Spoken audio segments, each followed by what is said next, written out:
Gentlemen, it's time for battle. It's time for a war in Europe. I'm not talking about current events. I'm talking about a video game that's coming out in a couple of months. Battlefield 1. You guys were getting access apparently to the closed alpha, which there's gameplay popping up all over the place at the moment. But you guys played a bunch during E3, and I haven't had a chance to talk to you guys about it yet. So I'm intrigued. I actually don't think we ever did like a post impressions of it. We kind of... Got a few, like 3 video features, 4 video features, 4 written things. Yeah. I think I published like 4 previews. But we didn't have a little chinwag about it. Exactly. Between Battlefield fans. Yeah. So I guess to ask Rob, first of all, what did you play? What were they showing off, and how long did you play and all that? We played Conquest on that map. Basically, the live stream they showed off after their press conference. The Snoop Dogg 420 You know it. map. Okay. No pot smoking in this one, but... No, just kidding. But yeah, we played Conquest. Mike and I played. I think we played like 2 matches. They kind of cut them a little short. Right. We played another mode, which we're not supposed to talk about yet, but Right. it's in the closed alpha. But we did play like a second. It's not even a different mode, really. Yeah. And that's embargoed. You've played a bunch of Battlefield. We that's played it. a lot. 2 hours total. We were there. For me, the cool. weekend was 2 hours total. I think. Yeah, he played more, but You might have gotten like 3 or 4 matches in or something. All right, let's talk about how it felt then. So I guess on the ground, infantry, does it feel like Battlefield 4? Does it feel familiar, or does it feel like the jump we got between 2 and 3? It definitely feels like a more different era. I mean, the bullet travel time is a little different. I mean, just like then Battlefield 3 and 4, I was sniping a good deal of the time as a scout, and I had to lead my targets. I was missing for a while at first, but then I got a little better toward the end. Yeah, it feels very much. It does feel like a World War II game. Right. it's so World War II. The weapons you see in here were around during World War I, to speak historically about it, but they were more like prototypes, or like elite squads were kind of experimenting with them. Yeah. But it feels very much like there's a lot of weight to the guns, as Battlefield is one to do. The actual time to kill is pretty. I mean, if I shot someone with a sniper rifle, they're either dead or I had just hit them once more. It felt really good. I mean, we were on mouse and keyboard, which I don't, for Battlefield games, I don't traditionally, or I mean, I used to, but I've been so accustomed to controllers lately that it actually felt good though on mouse and keyboard. Aside from when I was in vehicles, then it became a little unwieldy. Yeah, it's really hard to fly a plane with a mouse. Right, yeah. As I found You've out. been looking around for your joystick all day today. Yeah, I have been. Have you found it? Found it. Okay, good Drew stuff. had it. Typical. So let's talk about some of the vehicles then in that respect. Did you jump into any of the airplanes while you were there? Oh, you know it. I was able to get a taste for each one of them, and Mike and I actually are doing a little feature on like what is different about the air combat, and it is probably the most exciting part, for at least for me, and as far as all the games go of Battlefield series. They're really diversifying roles you play. Yes, like prior you had like, you know, your strict air combat dogfighting planes, and as always you had like a ground attack plane. Yeah. Here you have that as well. Bombers, attack planes with turrets, and fighters, which are very much like agile. You're doing loops around bombers with turrets. And I think one of the biggest things to take away is that this time around, what really changes the dogfighting game is that bombers have 2 turrets. No longer, in my opinion, what you'll see is no longer can I attack a bomber like a classic behind his 6. Yeah. I got shredded immediately by that back turret. Right. So now you have this fighter class, the triplane. Yeah, I killed him.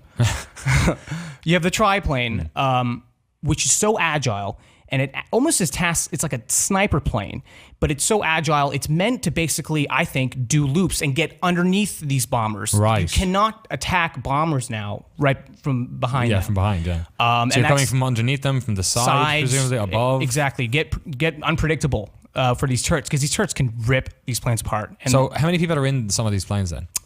bombers have 3, so a front turret, back turret. 3 max, right? Were there any Yes. planes with? Yeah, I think there was either 3 or less. So they kind of work like the tanks do. Then you've got like a driver and somebody on turret or something. yeah, totally. That's cool. Did you guys jump into the tanks at all?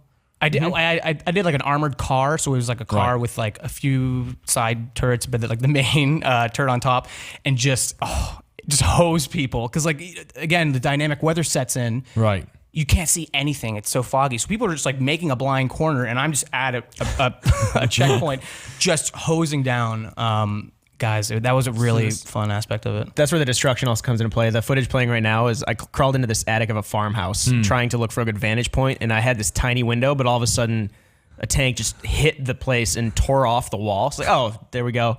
And I kind of just held out here for a while, but the destruction, I mean, when you combine the actual aerial combat with the ground combat, because we were talking before, the in terms of being historically accurate, these planes, I have no idea how close they are. I'm not like an aviary expert for that period, but they are slower, so you can dogfight, right? You can come up from below bombers, like you were saying, which you probably wouldn't want to do if they were bombing at the time. But they're actually, the bombers are tied to the ground combat in such a way that, like, at one point when the fog rolled in, I had a flare, and I was like, oh, that's what this is for. The bomber couldn't see the ground, didn't know like where people were, so I shot a flare up. Yeah, that's why they have it for sure. So I was wishing he was in the bomber because we didn't have like microphones with the other people at the event. But I shot a flare up. I'm like, oh, that'd be perfect if I was like, Rob, see that flare? Just bomb that area. I'm gonna get out of there. It's at a control point. You'll take care of it. The fog is actually pretty intense. I would say, I mean, for an alpha game, they probably want to tone it back because you're flying around, you cannot see jack shit. Yes, you can't even see buildings or anything or nothing. Like terrain. Just the icons on your mini map, right? Like just like here's kind of where A is, but it's just white.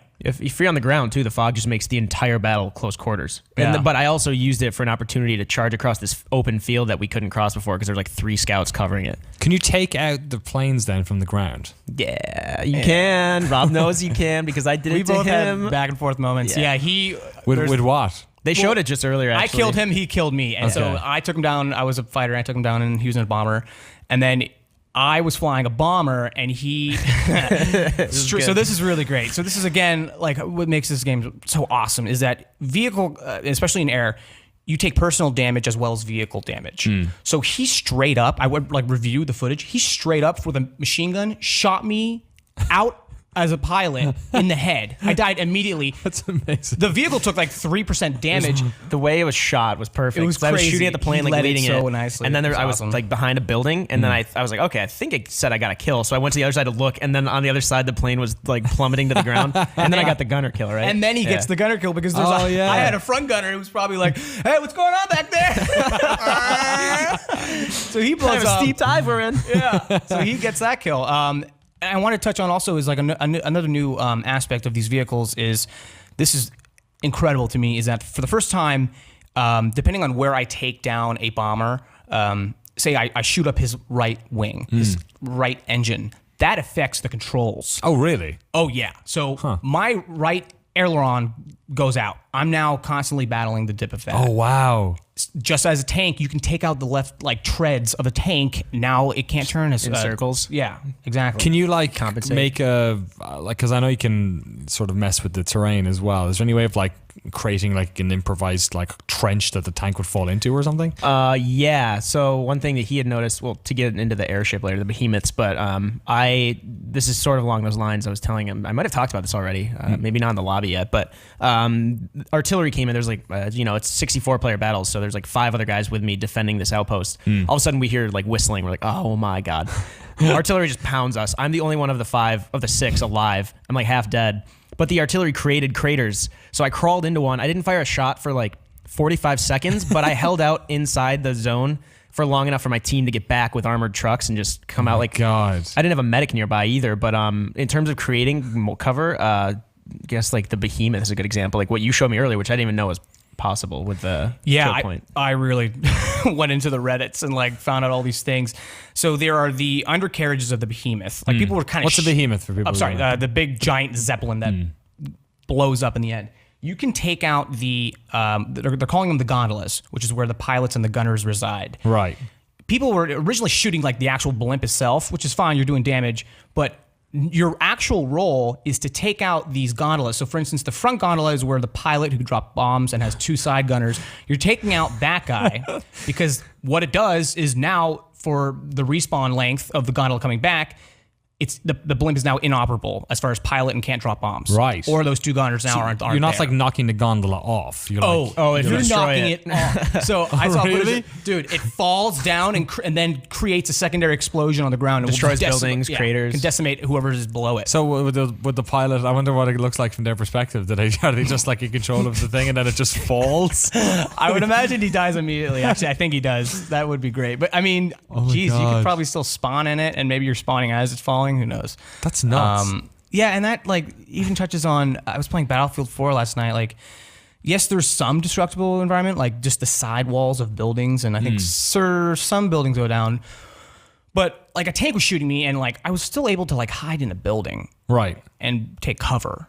Not in this game. Like you are leveling buildings. You run into a barn, you're not safe. You know, like a tank can just bust in the front door, and kill you. It's just You got like awesome. I mean, they said producer Alex Grondel at E3 they're not trying to make a documentary, so Yeah. if you're expecting completely, maybe the campaign will be more historically accurate and they could tell like the unsung stories of like, you know, like the Harlem Hellfighters or Yeah. something. But in the multiplayer, they're taking liberties just to make it a fun game. Yeah, they definitely seem to be trying to have their cake and eat it with that. Where they're like, look, we have all this historical World War I stuff, but weird. also I mean, fucking YOLO. yeah, since the reveal, they've Got it. kind of toned back on the setting, like using that as a marketing device anymore. Because you have mustard gas, but they're like grenades you throw. It's right, actually okay. pretty cool though. I mean, in terms of how it works, it's like just like a poison gas grenade, and if you run into it, you'll die within like 2 seconds if you don't. But everybody has a gas mask. You just tap T on Right. the keyboard. You'll throw your gas mask on. Your field of view will become more narrow. You'll have like blinders on. The sound effects of this game in general are unreal. Like dice. really between it's dice, and then like it'll become muffled. But you'll run into the smoke or the gas and just start like I had a submachine gun at one point and got like 4 kills. Took the point Gosh. just because I had mustard gas. Dude, another thing about the Behemoth is like having reviewed the footage is, you know, this thing comes down and it's just wreckage, the shell of this thing. You could essentially, because the halfway through the game, or it's not confirmed yet, but for the beta or the alpha's sake, halfway through the losing team gets that Zeppelin. Yeah. It's coming down. As a pilot, So no matter what they get it, do you think? Because it's kind of a I weird think mechanic, it's isn't it? It's that game mode specifically, but it's Okay. also not always halfway. I think there's a certain point where they're like, okay, this team's getting smoked. They need it. right. I think it's actually a ticket gap. Right. If they're getting crushed. If it's like Yeah. over, say, 50 or something, Right. maybe. Or Then It's like you're a getting blue it. shell. Yeah. okay, right. Yeah. You just get it. That's a great concept. Yeah. It's a really big one. Anyways, as a pilot, hey, I got 5 seconds before this thing blows. We're losing still. I have a capture point that's mine, and the Germans are coming in and they're going to completely overrun it. Why not position my blimp, separating the opposing team, and basically creating a giant Like trench or something? Or skeleton like framework obstacle, just a stays. huge Right. obstacle around my own team. so messed up. That's totally what you could do, because it Yeah. takes like a while. You can't just like run through this wreckage. You're like, just dropping you see helms people- deep on these Yeah, people. like you see people just trying to get over it. So like again, that's a strategic device. That thing coming down, which is really great. Oh, and supposedly reviewing the footage again, this is great. Is supposedly as it's going down. I went back and looked at it because I saw in a Reddit comment. There is a dude running up the top of the blimp As as it's it's falling down. He's outrunning It's one guy. You see him sprinting up. with like a wall of flame following him. Supposedly, you can making it home to mama. Oh shit! Not like this, dude. It goes down. You can ride it down because the top part of it actually doesn't ever catch flame. Oh, right. Supposedly, like someone was able to do it was to jump off in the last second and survive. Because you can, like, does everyone have a parachute? Yeah, It's like I think just so. a quick parachute button, like the gas Yeah, mask thing. I think Okay. so. Which that's just Wow. another one of those things that makes the game more fun because you could just whoever you are, you can jump Yeah. out like over what you like what you did. You might have mentioned this. You were in the plane, jumped out of the plane onto the airship, Right. and then afterward parachuted out of the airship once you were over like one of the. Oh, so you can points. just keep pulling that thing. Yeah. Like, it doesn't matter. Well, I think so. You got like 17 reserve shoots on your back. Well, that's Battlefield, though. You always Yeah. had that. I mean, Yeah. yeah, and the Behemoth was interesting, too, because, like, I had to leave it because the guy who was piloting it was a moron. He was, like, going on out of the map. and I'm a side turret and I can't move and I'm just like shooting off map. Like, Yeah. I'm out of here. I don't know. So it's just interesting to see where these things are going to go. A lot of questions here. Diabolus X is saying pity Zeppelin confirmed. That's pretty good. I don't like multiplayer awards based off of kill streaks, says Bob Jones 1980. Did you see any insight into what they were looking at for unlocks and whatnot, like character progression? Was there any of that stuff in relation to the weaponry? There were a lot of weapons. They're all I will say unlocked for that. us, though. Okay. Yeah, only like 4 or 5 for each class, but then you could see 10 more were unlockable. And these Right. were weapons that are typically associated with one class. So you had a whole bunch of weapons with, but there will be attachments and customization options. Right. Yeah, I was using That's like for a Mosin Nagant with like the Russian sniper rifle with a German sniper, but then there were already attachments to it. I'm pretty sure for the purpose of our event, we didn't see the progression, but we got the rewards right away. It was just, they were all outfitted. The guns were all outfitted. Yeah, well, and then you can even definitely take a look at the whatever that pre-order DLC they had, which is like Red Baron skin. Right. Yeah. So you're customizing your planes as well. They made a big deal of the hand-to-hand stuff in the trailer. Did you guys implement that at all? Did you find yourselves just shooting? I got bayoneted like 6 times. I don't know. Right. I wasn't even sure how people were doing it because not every weapon has a bayonet, but I tried it. That's it. Actually, people have been like discussing like whether or not like is it gonna work? So say you and I both charge bayonet at the same time. Gears of War style. there is a like going counter. to, There like, is a counter. There is a counter. Yeah, I don't know how to do it. Yeah, exactly. Yeah. I think there was a Mythbusters that some YouTuber did. And he said that if I basically, if in order to take you down, if we're bayoneting each other, I have to be the last one to engage it. Right. So if I see you rushing me with it and I go, I'll take you down. Okay. So Knock it out of the What if way. they shot you in Yeah. the face? It's a good point. The bullet is mightier than the sword, as the old saying goes. Yeah. Any other thoughts? Anything little me didn't catch up on? I didn't see it. You guys experienced it. What was? I just love how, and this could go 2 ways, I think, at the end of the day, but I just love how there aren't lock-on missiles. There aren't like all these future modernistic approaches to war that like this is just again like a callback to like Battlefield 1942, which like just skill. Yeah. Just like lead the shots, figure out where to shoot. I mean, now you're getting even more specific, with planes and like, okay, here I it is, gotta right here. shoot the engine. Oh, is that when you shot him? Yeah, and then Oh, that's amazing. So I look Great. So here he and looks- it's just plummeting. Yeah. I just think it's a callback to 1942 in that it's like bring back the skill, just how I felt with like how Halo kind of tried that with the new one. Like less hit scan weapons, more just Yeah. like you kind of have to like aim the shot and be true. What do you think, Mike? Any last thoughts on it? Excited for it? Yeah, I'm really excited. Like I said, I was initially disappointed at how much of a World War II game it felt, but then I played for like 2 hours and it's fun. And I wasn't expecting, like they said, a documentary. Yeah. The pronunciation of which I get made fun of for. Yeah, that was. around I was here. literally about to say it. That was really weird. Pete Brown calls me out on it. Yeah, That's a tangent though. but, Documentary. it's documentary. It's elementary school. You don't say secretary. Well, you do if you live in Europe. Sorry, this has Secretary. been pent up for a while. Documentary. What was the other one? Everyone's wrong. Secretary. Secretary. Not secretary. Secretary. You say. Do you say secretary? Yeah. Secretary. I say secretary. You're just trying to here. prove a point now. What was the middle one? Elementary school. Say primary school. Doesn't matter. Primary. Should ask Mary. Battlefield Mary 1. calls herself Mary. Well, yeah, I guess she does. Marie. Murray. No. Murray. Battlefield 1's really fun. I'm excited for it. Murray. It's been a long 2 weeks here Sorry. in the GameSpot offices. Murray.